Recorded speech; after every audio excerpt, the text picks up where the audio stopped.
Hello students, आज research methodology में हम इम्पोर्टेंट ऑब्जेक्टिव टाइप क्वेश्चन इसमें करेंगे जो कि इससे संबंधित विभिन्न टॉपिक जैसे अनुसूची, प्रश्नावली या फिर केस स्टडी हो गया, इंटरव्यू हो गया, इससे हाइपोथेसिस हो गया, इससे संबंधित इम्पोर्टेंट क्वेश्चन यहाँ पर हम पढ़ेंगे। ये काफ़ी इम्पोर्टेंट रहेगा आपके लिए, लाभदायक भी रहेगा। पहला क्वेश्चन है, साक्षात्कार है या इंटरव्यू है वो दो शब्दों से मिलकर बनाए, इंटर प्लस व्यू से मिलकर बनाए, जिसका अर्थ होता है इंटर का मतलब आंतरिक और व्यू का मतलब देखना या समागम करना या भेंट करना। यदि आज ये साक्षात्कार दो शब्दों से मिलकर बना इंटर प्लस व्यू, तो ये इंटर प्लस व्यू है, ये कौन सी भाषा के शब्द है? तो ये किस भाषा के शब्द है? अंग्रेजी भाषा के शब्द है। और इंटर का मतलब आंतरिक, व्यू का मतलब झांक कर देखना। साक्षात्कार का मतलब होगा दो व्यक्तियों का किसी उद्देश्य से संबंधित निश्चित स्थान पर मिलकर एक वार्तालाप करना, आमने सामने बैठकर प्रत्यक्ष वार्तालाप करना जिसका उद्देश्य निश्चित होता है। और इंटरव्यू का मतलब उस व्यक्ति के अंदर झांक कर देखना। अंदर झांक कर देखने का मतलब सूचनादाता से वो सूचना निकलवाना जो वो अंदर छुपाए बैठा है। एक साक्षात्कार को कुछ विषयों को लेकर व्यक्तियों के आमने सामने का मिलन कहा जाता है। कुछ विषयों का मतलब विशेष टॉपिक्स होते हैं, उद्देश्य होते हैं, उस उद्देश्य को लेकर आमने सामने मतलब direct face to face communication ये कहा जाता है। तो ये किसने कहा है? Interview is a face to face communication for a special subject. तो ये बात किसने कही है? एम.एन. बसु ने कही थी। इंपॉर्टेंट डेफिनेशन है साक्षात्कार की कि एक साक्षात्कार को कुछ विषयों को लेकर व्यक्तियों के आमने सामने का मिलन किसने कहा है? एम.एन. बसु ने। इसके बाद दूसरा जो साक्षात्कार की एक और डेफिनेशन दी है, साक्षात्कार मौलिक रूप से सामाजिक अंत्यक्रिया की एक प्रक्रिया। बहुत महत्वपूर्ण डेफिनेशन है ये। सामाजिक अंत्यक्रिया का मतलब क्या हो गया? समाज के अंदर हमें अंत्यक्रिया का मतलब इंटरेक्शन कर रहे हैं, एक दूसरे से सवाल जवाब कर रहे हैं। तो साक्षात्कार है वो मौलिक रूप से सामाजिक अंत्यक्रिया की एक प्रक्रिया है। ये गुड्डे व होट ने की थी, प्रोफेसर गुड्डे और होट ने ये परिभाषा दी थी। ये बहुत इंपॉर्टेंट आपके लिए, चाहे आप लेंथी क्वेश्चन में जाएं चाहे शॉर्ट क्वेश्चन में जाएं। साक्षात्कार के प्रकार बताएं, इसके अंदर भी इंटरव्यू के प्रकार कौन से हैं। तो उसके अंदर हम लेंगे पहला व्यक्तिगत साक्षात्कार या पर्सनल इंटरव्यू। जैसे कि नाम से ही पता लग रहा है, पर्सनल साक्षात्कार के अंतर्गत क्या होगा? एक तो इंटरव्यू लेने वाला होगा और एक इंटरव्यू देने वाला होगा। दो ही व्यक्ति होंगे, दोनों एक दूसरे के सम्मुख बैठे होंगे। पर्सनल का मतलब गोपनीय रहेगी बातें। गोपनीय क्यों रहेगी? क्योंकि पर्सनल है, इसमें दो ही व्यक्ति हैं, एक दूसरे के सामने बैठे हैं, तो इसमें गुप्त सूचना भी इसके साथ से व्यक्ति के साथ शेयर की जा सकती है। परंतु ये विधि खर्चीली है क्योंकि इसमें एक बार में एक ही व्यक्ति का साक्षात्कार होता है, जिससे यदि समूह बहुत सारे लोगों का साक्षात्कार लेना है तो उसमें समय भी ज़्यादा लगता है और खर्चा भी ज़्यादा इसके अंदर लगेगा। सामूहिक साक्षात्कार देखिए, ये व्यक्तिगत साक्षात्कार का एकदम ऑपोजिट हो गया, ग्रुप इंटरव्यू। इसमें क्या होता है? इंटरव्यू लेने वाला एक या एक से अधिक व्यक्ति हो सकते हैं और वो सभी एक समूह का इंटरव्यू लेते हैं, पूरे समूह का इंटरव्यू लेते हैं। जैसे किसी समाज विशेष पर या संचार से संबंधित जब हम अनुसंधान कर रहे हैं, संचार में हम रिसर्च कर रहे हैं, फिल्मों के प्रभाव को जानने के लिए जब हम प्रयोग कर रहे हैं, तो उसमें ग्रुप साक्षात्कार का प्रयोग किया जाएगा। कई बार क्वेश्चन ये सब पूछा जा सकता है भी समाज के ऊपर संचार साधनों का या फिर फिल्मों का प्रभाव जानने के लिए किस तरह का इंटरव्यू का प्रयोग किया जाएगा? तो वो किस में किया जाएगा? ग्रुप स्टडी का प्रयोग किया जाएगा, समूह साक्षात्कार का प्रयोग किया जाएगा। इसका मतलब क्या हुआ? यह सस्ती भी है और सरल भी है। सस्ती क्यों है? क्योंकि इसमें पूरे समूह का, व्यक्तिगत साक्षात्कार में तो एक बार में एक ही व्यक्ति का इंटरव्यू लिया जाएगा, लेकिन इसमें पूरे समूह का एक साथ इंटरव्यू लिया जाता है। परंतु इसके दोष भी हैं, साथ साथ में दोष क्या है कि इसमें गोपनीय बातें, पूरा समूह होने के कारण व्यक्ति गोपनीय बातें शेयर नहीं कर पाता। दूसरा, मान लो पूरी क्लास को मान लिया और एक सामने एक टीचर है, वो इसका इंटरव्यू ले रहा है, तो एक प्रश्न पूछेगा तो उसमें बहुत सारे बच्चे एक साथ जवाब देंगे, तो वो साक्षात्कारकर्ता की समझ में नहीं आएगा भी किसने क्या जवाब दिया है। तो मतलब अस्पष्ट सूचनाएं हमारे सामने आएंगी। ये डायग्नोस्टिक इंटरव्यू है। डायग्नोस का मतलब क्या होता है? कोई कारण है वो पहचानना, रोग को पहचानना। जैसे हम कई बार बीमार हो जाते हैं, तो बीमार हो जाते हैं, डॉक्टर के पास जाते हैं, तो डॉक्टर जो हमारा एक्सरा वगैरह करता है तो वो डायग्नोस करता है, बीमारी की पहचान करता है। तो निदानात्मक या लक्षण परीक्षण साक्षात्कार क्या होता है?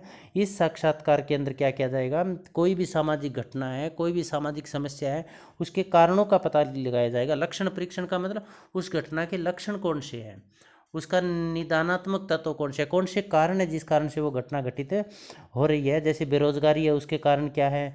अपराध बढ़ रहे हैं, उसके कारण क्या है? जो बहुत सारे जैसे समाज में कुछ एक वर्ग के अंदर असंतोष की भावना फैल जाती है, तो उसके कारण क्या है, मतलब निदानात्मक जो या लक्षण परीक्षण साक्षात्कार होगा उसमें घटना जो घटित हुई उसके कारणों का पता लगाने का प्रयास किया जाएगा। उपचारात्मक साक्षात्कार, देखिए पहले डॉक्टर डायग्नोस करेगा, समस्या की पहचान करेगा, और पहचान करने के बाद वो क्या करेगा, उसका उपचार करेगा। ट्रीटमेंट इंटरव्यू भी इसको कहा जाता है।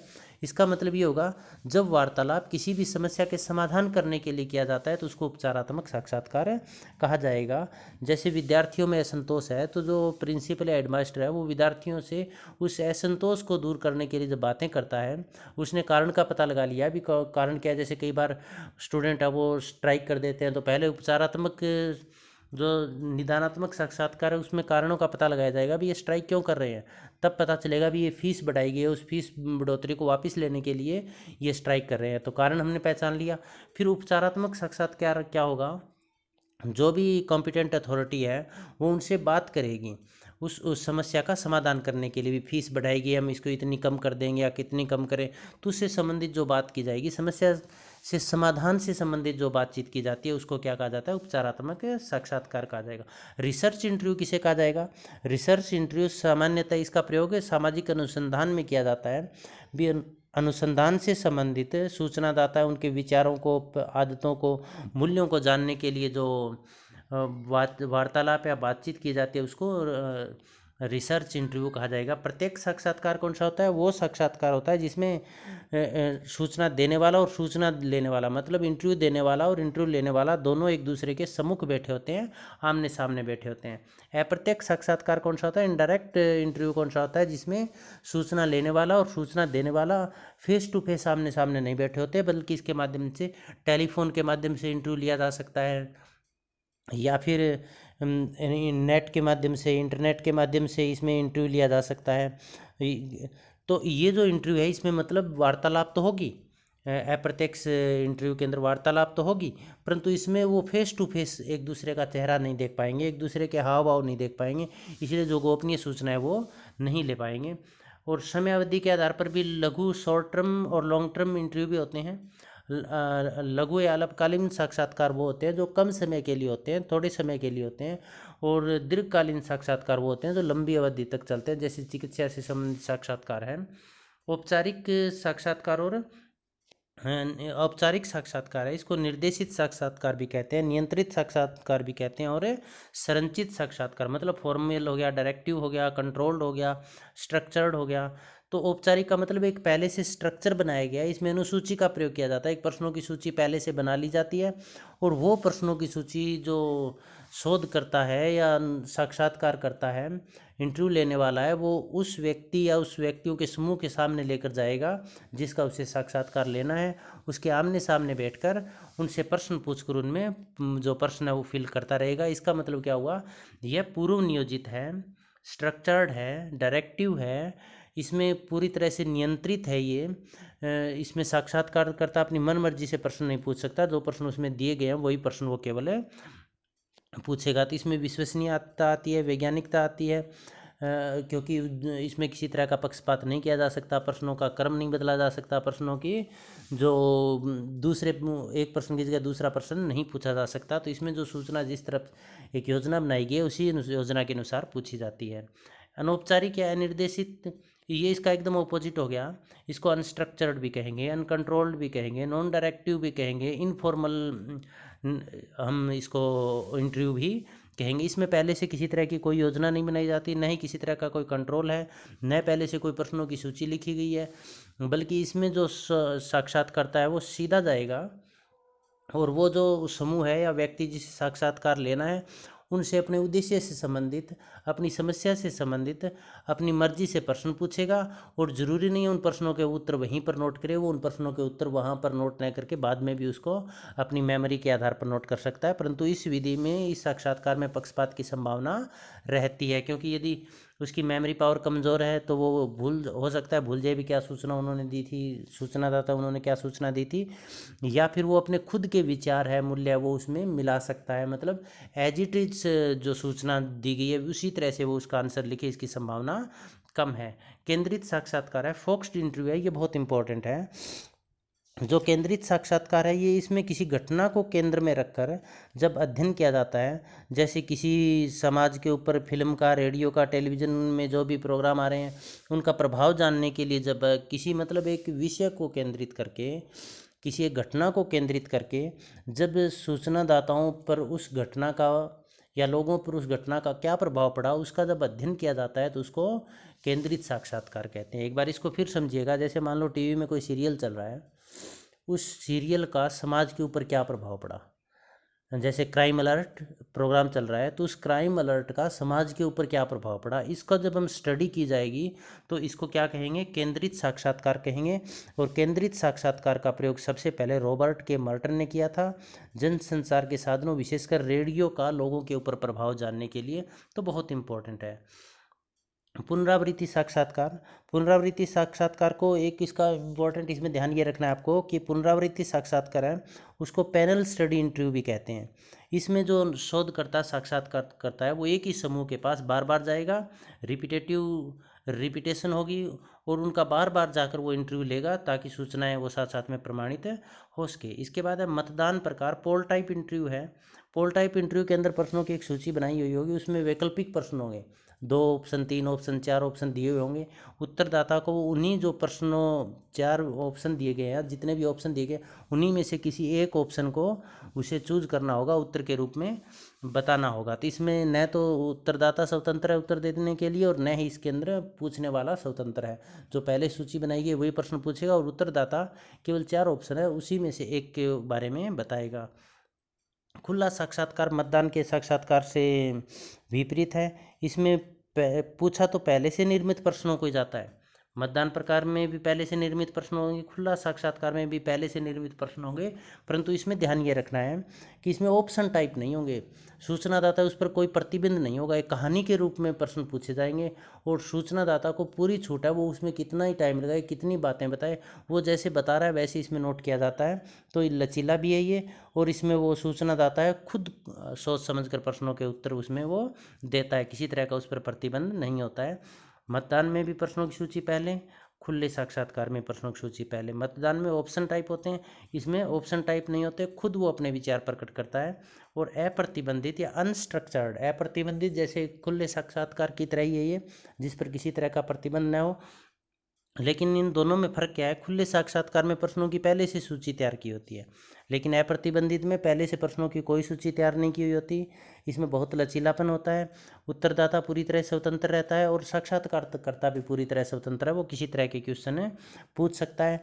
और जो अप्रतिबंधित साक्षात्कार है इसको विभिन्न नामों जैसे पुनः केंद्रित साक्षात्कार, लक्षण परीक्षण साक्षात्कार या गैर निर्देशित साक्षात्कार भी कहा जाता है। तो ये थे साक्षात्कार के टाइप। आगे क्वेश्चन देखिएगा, केंद्रित साक्षात्कार फोकस्ड इंटरव्यू है का सबसे पहले प्रयोग किसने किया, जो कि हमने थोड़ी देर पहले आपको बताया था, रॉबर्ट के मर्टन ने जनसंचार साधनों में रेडियो के प्रभाव का अध्ययन करने के लिए किया था।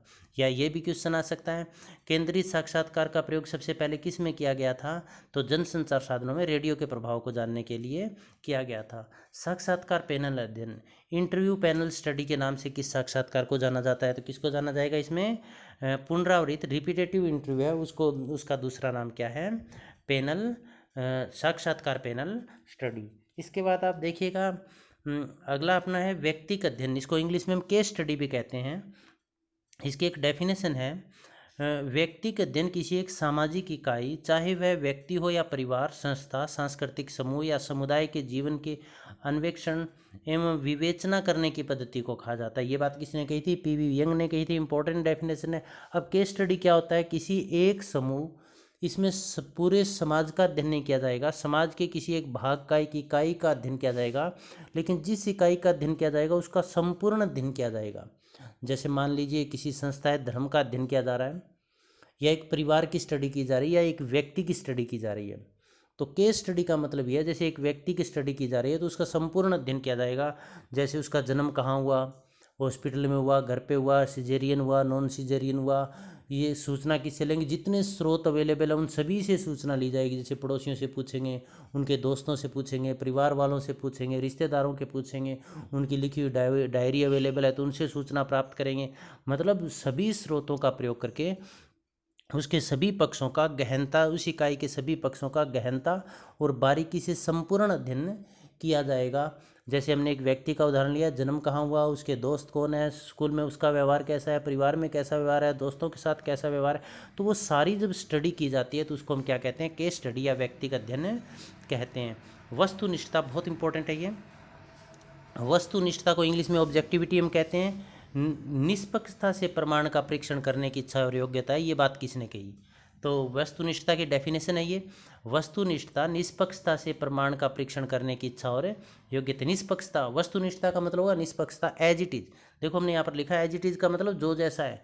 वस्तुनिष्ठता में जो जैसा है बिल्कुल उसका वर्णन उसी तरह से किया जाएगा, इसमें किसी तरह के पक्षपात की कोई संभावना नहीं होती। अब जब हम सामाजिक शोध के बारे में स्टडी करते हैं तो उसमें दो बातें आती है, व्यक्तिनिष्ठता और वस्तुनिष्ठता। जब हम निष्पक्षता के साथ व्यवहार करते हैं, निष्पक्षता के साथ तथ्यों का अध्ययन करते हैं, किसी तरह का पक्षपात या भेदभाव नहीं किया जाता, तो वो वस्तुनिष्ठता कहलाती है।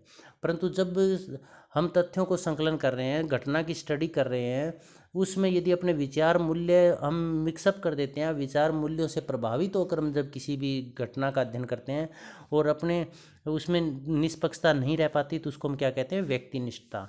तो आप देखिएगा वैज्ञानिक अध्ययन के लिए क्या चीज़ जरूरी है, व्यक्तिनिष्ठता या वस्तुनिष्ठता? तो क्या जरूरी है, वस्तुनिष्ठता जरूरी है। अब सामाजिक शोध में वस्तुनिष्ठता प्राप्त करने के साधन कौन कौन से हैं, मतलब सामाजिक शोध में निष्पक्षता हम कैसे लेकर आएँ, सोशल रिसर्च के अंदर ऑब्जेक्टिविटी कैसे आएगी? तो पहला हमने क्या किया, प्रयोग सिद्ध पद्धतियों का प्रयोग करना चाहिए। प्रयोग सिद्ध पद्धतियाँ कौन सी होती हैं? वे पद्धतियाँ जो विज्ञान का आधार है, जो कल्पना से परे है, मतलब जो काल्पनिक नहीं है और जो दार्शनिक नहीं है, केवल जिनसे वैज्ञानिक तथ्यों का प्रयोग किया जाता है, वो विधियाँ प्रयोग करनी चाहिए। एम्पेरिकल मेथड्स यूज करने चाहिए। पारिभाषिक शब्दों एवं अवधारणाओं का मानकीकरण। देखिए जो भौतिक विज्ञान है या जो फिजिक्स, केमिस्ट्री, बायोलॉजी, इस तरह के जो विज्ञान है, विषय है, उन्होंने ग्रीक भाषा या फिर लैटिन भाषा के शब्दों के कारण अपनी अवधारणाएं हैं उनमें वैज्ञानिकता ले आए हैं, मानकीकरण हुआ उनका। वैज्ञानिकता का मतलब क्या, उन सभी का एक ही अर्थ लिखा जाने लगा, एक ही अर्थ उनका लगाया जाने लगा। जैसे गुरुत्वाकर्षण बल है, इसका मतलब वस्तु ऊपर से नीचे गिरेगी या पृथ्वी के गुरुत्वाकर्षण के आकर्षण के कारण वो अपनी तरफ खींचेगी, तो इसका एक ही मीनिंग है, अलग अलग मीनिंग नहीं है। अब जब समाजशास्त्र की जब हम बात करते हैं तो यहाँ पर अलग अलग मीनिंग है, कोई अवधारणा उनके मीनिंग अलग अलग है। जैसे हम बात करते हैं किसी भी अवधारणा की या नातेदारी की, तो नातेदारी है वो प्रत्येक समाज के अंदर अलग अलग है, प्रत्येक समूह के अलग अलग है, प्रत्येक देश के अंदर है। वैवाहिक संस्था है उसका देखिए, भारत के अंदर विवाह की परंपरा रीति रिवाज अलग है, अमेरिका के अंदर अलग मिलेगी, इंग्लैंड के अंदर अलग मिलेगी, तो उनमें एक रूपता नहीं आ पाई है। तो यदि हमें समाजशास्त्र में, सामाजिक शोध में वस्तुनिष्ठता लानी है तो प्रमाणिक शब्दों एवं उदाहरणों का मानकीकरण करना होगा, उनको एक अवधारणा, वैज्ञानिक अवधारणा बनानी होगी जिसका सभी समान शब्दों में, अर्थों में उसका प्रयोग करें। अनुसूची एवं प्रश्नावली विधियों का प्रयोग, ताकि इसमें निष्पक्षता आए, वस्तुनिष्ठता आए। तो हमें डाटा कलेक्शन के लिए, तथ्य संकलन के लिए अनुसूची, जो शेड्यूल और क्वेश्चनियर है, उसका प्रयोग करना चाहिए। ये हम एक वीडियो में पहले आपको बता चुके हैं। समूह शोध पद्धति का प्रयोग, समूह शोध, ग्रुप रिसर्च मेथड कौन सा होता है? बीच में रिसर्च या शोध का कार्य वो एक व्यक्ति नहीं करेगा, 3-4 व्यक्ति या एक समूह के अंदर करेंगे। तो एक व्यक्ति ने यदि कोई गलती कर दी, कमी आ गई, पक्षपात कर लिया, तो दूसरा व्यक्ति उसमें सुधार कर लेगा, दूसरे ने किया तो तीसरा व्यक्ति उसमें सुधार कर लेगा। तो इसमें यदि सामाजिक शोध में वस्तुनिष्ठता लेकर आनी है तो हमें समूह शोध पद्धति का प्रयोग करना होगा। देव निदर्शन, रैंडम सैम्पलिंग। देखिए देव निदर्शन क्या हो, सैम्पलिंग क्या होता है भी, हमें किसी समूह या समाज का अध्ययन करना है तो उनमें सभी लोगों को के पास जाकर डाटा कलेक्ट नहीं कर सकते, सभी का इंटरव्यू हम नहीं ले सकते, सभी से सूचना प्राप्त नहीं कर सकते, तो हम कुछ एक लोगों का चयन करेंगे। तो वो चयन कैसे होना चाहिए? देव निदर्शन। देव निदर्शन का मतलब सभी को चुने जाने का उसमें अवसर मिलना चाहिए, जैसे वो लॉटरी विधि हो, चाहे वो नियमित अंकन विधि हो, कोई सी भी विधि हो, तो उसमें रैंडम सैम्पलिंग का प्रयोग हमें करना चाहिए। ये हम इसी में आगे आपको क्वेश्चन में बताएंगे। प्रयोगात्मक पद्धति का प्रयोग, एक्सपेरिमेंटल मेथड का प्रयोग इसमें करना चाहिए। देखिए यहाँ पर लिखा हुआ है एक्सपेरिमेंटल मेथड। तो प्रयोगात्मक विधि कौन सी होती है? जिसमें हम प्रयोग कर सकें। जैसे दो समूह ले लिए हमने, तो एक समूह को तो हमने पूरी तरह से अनकंट्रोल रखा, उस पर किसी तरह का कोई नियंत्रण नहीं रखा, और दूसरे समूह को हमने कंट्रोल कर दिया। जनसंख्या वृद्धि का मान लो हमें अध्ययन करना है, तो एक समूह है उसकी हमने जो जैसा है वो चलने दो उसको, दूसरे समूह में हमने क्या किया कि जो एज लिमिट है, मैरिज की एज लिमिट है वो बढ़ा दी। मान लो लड़कों की एज लिमिट हमने 25 साल कर दी और लड़कियों की हमने 21 साल कर दी, 18 से 21 कर दी और उनकी 21 से 25 कर दी। अब क्या होगा, उस समूह में हम स्टडी करेंगे भी जब 25 वर्ष और 21 वर्ष की गई तो जनसंख्या वृद्धि पर क्या प्रभाव पड़ा। और एक दूसरा समूह था, उस समूह का मतलब जिस पर हमने पूरी तरह से खुला छोड़ रखा है, उस समूह में जनसंख्या वृद्धि कैसे रही। तो इस सब की जो स्टडी की जाएगी वो प्रयोगात्मक पद्धति का प्रयोग होगा, एक्सपेरिमेंटल मेथड, मतलब हम साथ साथ में एक्सपेरिमेंट भी कर रहे हैं। तो ये जो जन एज बढ़ाकर हम जो प्रयोग करेंगे तो इसको हम क्या कहेंगे, एक्सपेरिमेंटल पद्धति करेंगे। यांत्रिक साधनों का प्रयोग करना चाहिए। यांत्रिक साधन कौन से होते हैं, यदि हमें उसमें निष्पक्षता लेकर आनी है, कोई समूह की हम स्टडी कर रहे हैं तो उसकी यदि जैसे इंटरव्यू होता है जॉब के लिए, तो उसमें यदि निष्पक्षता या किसी तरह का भेदभाव न हो, भाई भतीजावाद न हो, उसके लिए हमें प्रयोग करना है। या पेपर चल रहे हैं तो उसके अंदर वीडियो रिकॉर्डिंग होती है ना, साथ साथ में रिकॉर्डिंग कर लें, तो वो यंत्रों का ही प्रयोग हो रहा है। तो यांत्रिक साधनों का प्रयोग क्या हो गया, टेप रिकॉर्डर का प्रयोग इसमें किया जा सकता है, इसमें वीडियो रिकॉर्डिंग इसमें की जा सकती है, अनुसूची प्रश्नावली का इसमें प्रयोग किया जा सकता है, कंप्यूटर लैपटॉप की इसमें सहायता ली जा सकती है। तो इसका मतलब यांत्रिक विधि, यदि इन साधनों का हम प्रयोग करेंगे तो समाजशास्त्र में वस्तुनिष्ठता आएगी। अब वस्तुनिष्ठता का मतलब क्या होता है, निष्पक्षता, बिना किसी पक्षपात या भेदभाव के। और व्यक्तिनिष्ठता का मतलब क्या होता है, पक्षपातपूर्ण अध्ययन करना। पक्षपातपूर्ण अध्ययन करना, तो वैज्ञानिकता कब आएगी, जहाँ वस्तुनिष्ठता होगी। सब्जेक्टिविटी, व्यक्ति के विचारों, मूल्यों व आदर्शों से प्रभावित पक्षपातपूर्ण तथ्य संकलन व्यक्तिनिष्ठता कहलाती है। जैसे मान लीजिए हमें किसी जाति की स्टडी, दो जातियों की स्टडी करनी है, तो हम यदि जो मान लो मैं किसी जाति की स्टडी कर रहा हूँ या आप किसी जाति को स्टडी करने के लिए आपको कह दिया, आप अपनी जाति का पक्ष ले रहे हैं और दूसरी जाति को नकार रहे हैं, उसमें जो चीज़ें हैं वो जो चीज़ें होनी चाहिए वो चीज़ें आप नोट नहीं कर रहे हैं, इसका मतलब आपके अंदर क्या है, आप अपने विचारों और मूल्यों और आदर्शों को आप मिक्सअप कर रहे हैं। आप में वस्तुनिष्ठता नहीं है, व्यक्तिनिष्ठता है। तो व्यक्तिनिष्ठता का मतलब पक्षपातपूर्ण तरीके से तथ्यों का संकलन करना। और ये बहुत इंपॉर्टेंट डेफिनेशन है जॉर्ज ए लुंडबर्ग की, विज्ञान पद्धति से माना जाता है, विषय वस्तु से नहीं।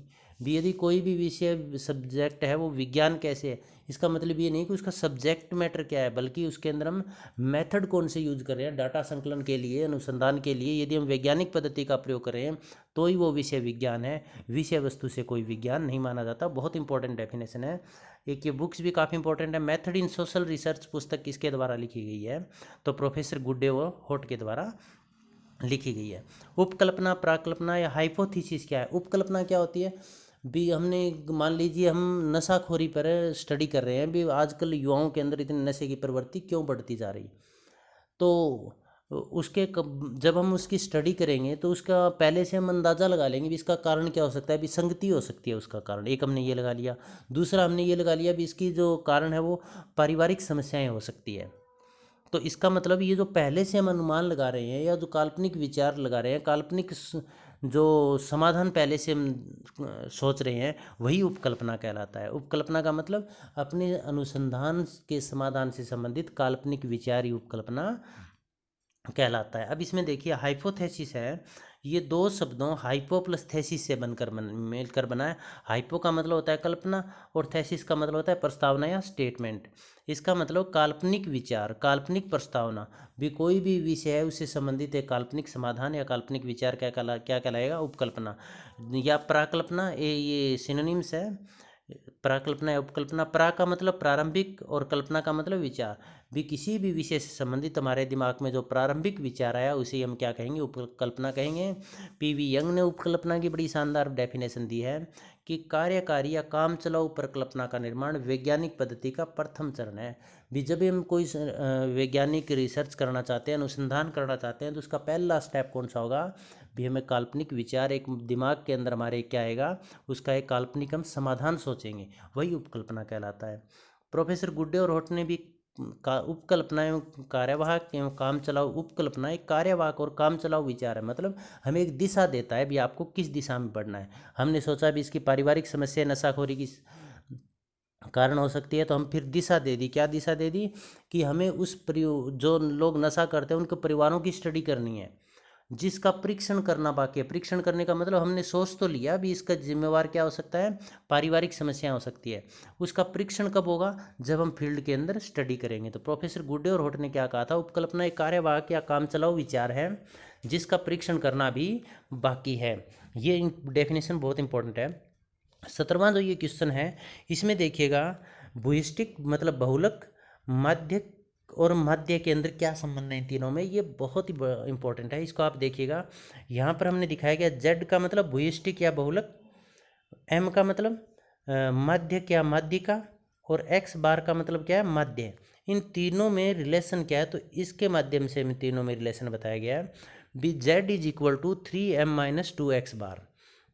यदि हमें भूयिष्टक निकालना है तो जो मध्य का है उसको 3 से गुणा करके और एक्स बार को 2 से गुणा करके घटा देंगे तो क्या आ जाएगा, भूयिष्टक आ जाएगा। इसमें दो चीज़ें यदि दी हुई है तो तीसरी चीज़ आप निकाल सकते हो। जैसे यहाँ पर देखिए मैं दो चीज़ें दे रखी है, कौन सी, एम का मतलब देखिए मध्यिका में दे रखा है 10 और एक्स बार मध्य दे रखा है मैं 12। अब हमें जेड निकालना है तो हमने यहाँ पर देखिए निकाला है जेड बराबर 3, एम का मूल्य कितना है, ये 3 लिख दिया, गुणा एम का मूल्य 10 गुणा 3 30 माइनस 2 एक्स बार कितना है 12, तो 12 दूनी 24, 30 माइनस 24 कितना आंसर आ गया, 6 आंसर आ गया। तो ये क्या हुआ, अभी इन तीनों के अंदर संबंध क्या है। अब देखिए निदर्शन सैम्पलिंग के बारे में हम यहाँ पर थोड़ा सा आपको बताएंगे भी। जैसे हम स्टडी करते हैं, एक समूह की स्टडी करनी है हमें, तो उस समूह के सभी सदस्यों का यदि हम अध्ययन कर रहे हैं तो उसको हम सेंसस मेथड कहेंगे। सेंसस या संगणना या जनगणना विधि हम कहेंगे, जिसमें पूरे समूह के सभी लोगों पर स्टडी की जाएगी। परंतु यदि समूह बड़ा हो तो सभी लोगों पर स्टडी करना संभव नहीं होता, तो फिर हम क्या करते हैं, उनमें से कुछ लोग चयन कर लेते हैं, जिसको सैम्पलिंग मेथड कहते हैं। हिंदी में प्रतिचयन या न्यादर्श या प्रतिदर्श विधि भी कहा जाता है। तो प्रतिदर्श का मतलब सैंपल छांटना। जैसे डेयरी के अंदर दूध देने के लिए जाते हैं तो वो जब उसमें से कई बार कहता है ना भी सैंपल भर रहे हैं, या फिर जब हम ब्लड टेस्ट करवाते हैं तो भी वो कह रहे हैं ना सैंपल भर रहे हैं। इसका मतलब ये तो नहीं है पूरी बॉडी का ब्लड निकालेंगे और उसको टेस्ट करेंगे। यदि पूरी बॉडी का ब्लड निकाल कर टेस्ट कर रहे हैं तो फिर तो हो गया काम, नहीं हो सकता ना संभव। तो वो जो हमने एक सैंपल लिया है उसी को हम क्या कहेंगे, सैम्पलिंग मेथड कहेंगे, प्रतिदर्श विधि कहेंगे। भी समग्र में से पूरी जनसंख्या में से अध्ययन के लिए कुछ तत्वों को छांटना, कुछ इकाइयों को छांटना भी क्या कहलाता है, सैम्पलिंग या निदर्शन कहलाता है। जैसे गुड्डे और होट ने क्या कहा है, एक निदर्शन जैसा कि नाम से ही स्पष्ट है, एक विस्तृत समूह मतलब संपूर्ण जनसंख्या का अपेक्षाकृत छोटा प्रतिनिधित्व है। मतलब पूरी जनसंख्या है, उस जनसंख्या में से कुछ एक इकाइयाँ हमने यहाँ पर ले लिया। मान लीजिए इस समूह के अंदर 100 व्यक्ति है, उस 100 व्यक्तियों की स्टडी हम नहीं कर सकते, हमने केवल 10 व्यक्ति उसमें से छांटे हैं। तो ये क्या गया, विस्तृत समूह का एक छोटा प्रतिनिधित्व हो गया। अब ये जो 10 इकाई प्रतिनिधित्व क्या है, ये 10 है ना, ये सभी का प्रतिनिधित्व कर रही है। सभी के प्रतिनिधित्व का मतलब इस 100 में हो सकता है अलग अलग जातियों के लोगों, अलग अलग धर्मों के लोगों।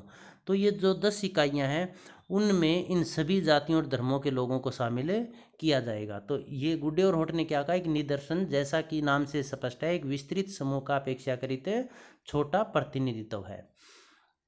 बोगार्ट्स ने क्या कहा, निदर्शन एक पूर्व निर्धारित योजना के अनुसार, मतलब पहले से भी हम किस तरह से चुनाव करेंगे, अनुसार इकाइयों के एक समूह से, मतलब पूरी जनसंख्या में से एक निश्चित प्रतिशत का चुनाव है, हमें 10% चुनना है, 5% चुनना है।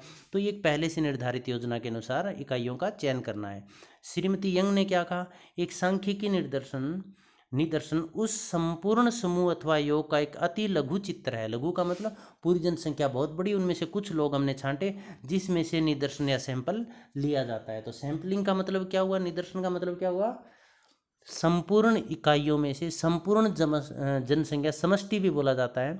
समष्टि का मतलब समग्र इकाइयों में से, संपूर्ण जनसंख्या में से कुछ इकाइयों का चयन करना अध्ययन के लिए सैंपलिंग या निदर्शन कहलाता है। निदर्शन के प्रकार या विधियाँ, ये आप थोड़ा सा देखना, मेथड्स एंड भी यहाँ पर देखिए। पद्धतियों का मतलब क्या हो गया, भी किस तरह से हम निदर्शन लेंगे, सैंपल किस तरह से लेंगे। प्रकार का मतलब सैंपल के प्रकार कौन से हैं। तो सैंपल के देखिए दो प्रकार हैं, एक प्रोबेबिलिटी सैंपलिंग और एक नॉन प्रोबेबिलिटी सैंपलिंग।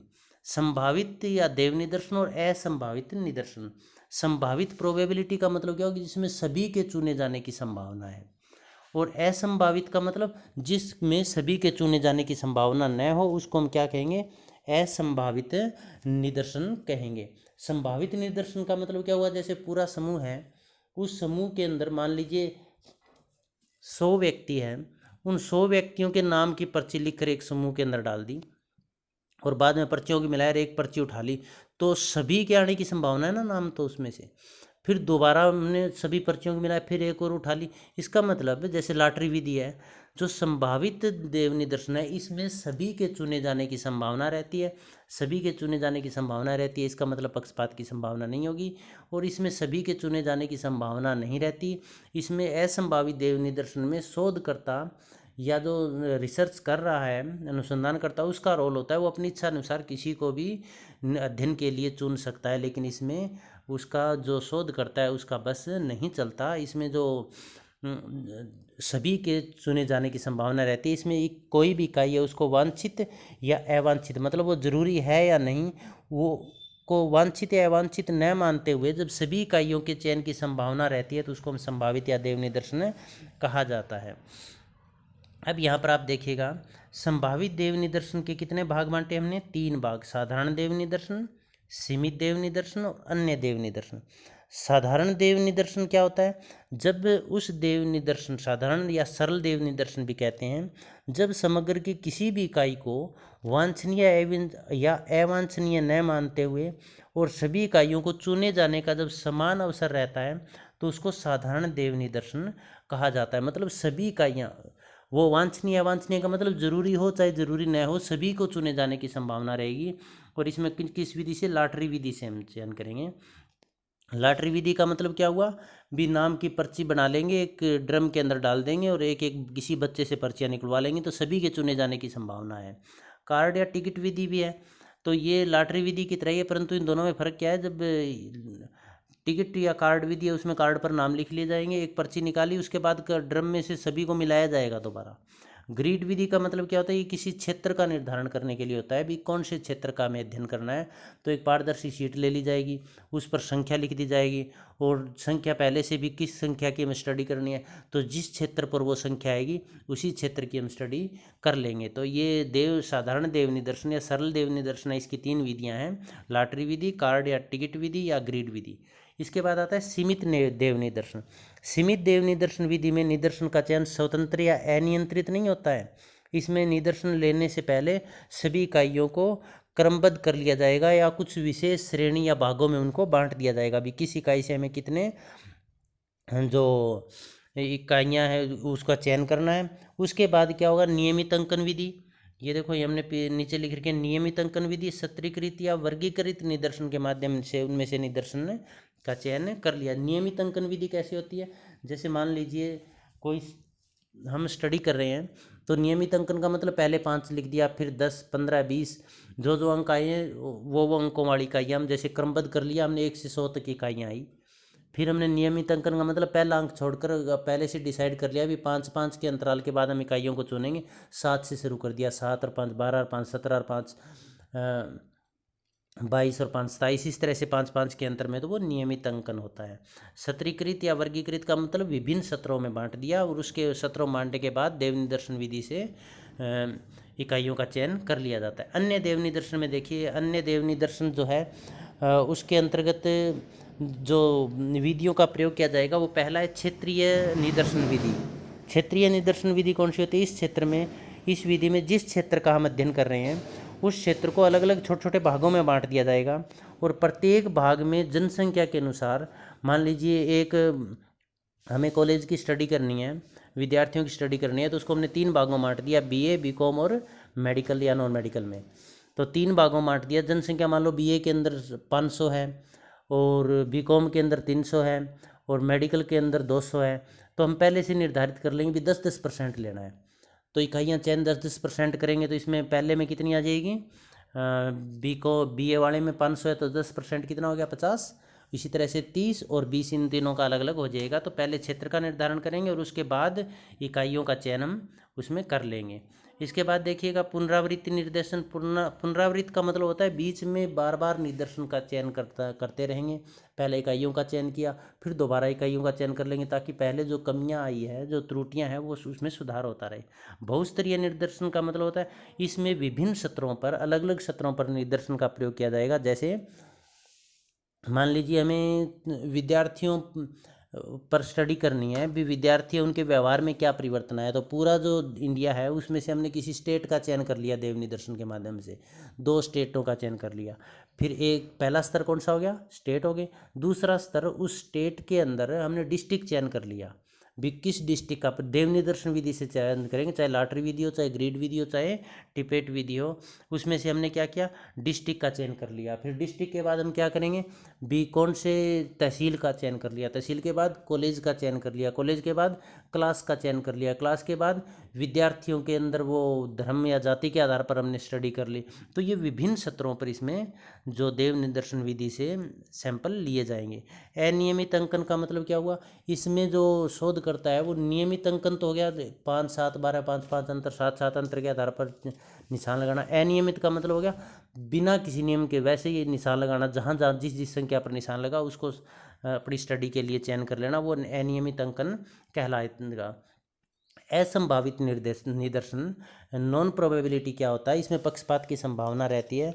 और नॉन प्रोबेबिलिटी वो होता है जब स्रोत की सूची उपलब्ध ना हो, भी क्रमबद्ध करें तो कैसे, हमारे पास कोई सोर्स ही उपलब्ध नहीं है, उस स्थिति में क्या किया जाएगा, उस स्थिति में जब संभावित निदर्शन का प्रयोग नहीं किया जाता तो असंभावित निदर्शन का प्रयोग किया जाता है। ये 4 प्रकार का होता है। पहला उद्देश्यपूर्ण निदर्शन, और इसमें पक्षपात की संभावना होती है क्योंकि पूरी तरह से शोधकर्ता की इच्छा पर निर्भर रहता है। उद्देश्यपूर्ण निदर्शन वो निदर्शन कहलाता है जिस उद्देश्य को आधार मानकर हम स्टडी कर रहे हैं आगे, तो उस उद्देश्य से संबंधित, केवल उसी उद्देश्य से संबंधित इकाइयों का चयन किया जाए।